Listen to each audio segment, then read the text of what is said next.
dreams are true. Yes, you can. Yes, you can.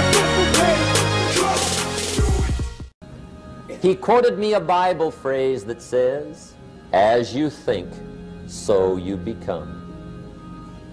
How awesome. When he talked about poor thinking habits, he had me. I used to start the day reading the morning newspaper. I mean, you can believe that or not. I'd get a cup of coffee and read the paper. I'd load up on wars and riots and murders and stabbings and killings and bank robberies and muggings and car wrecks and tragedies.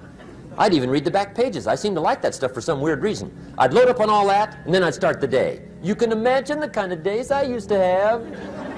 You walk around on your financial knees. They call you economic peewee.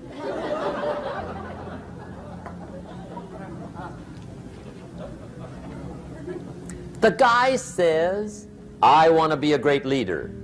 Wonderful. The first thing we do is follow him to his house.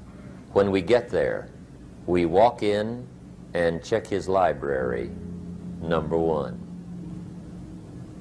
Somebody says, "Well, why check his library?"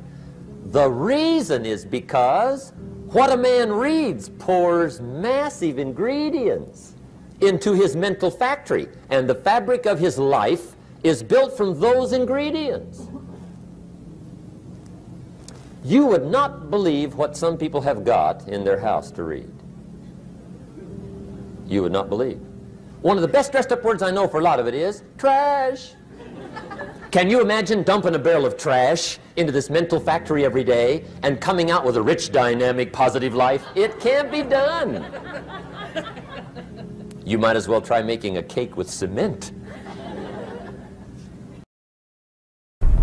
If we look to the answer as to why for so many years we achieved so much, prospered as no other people on earth, it was because here in this land we unleashed the energy and individual genius of man to a greater extent than has ever been done before.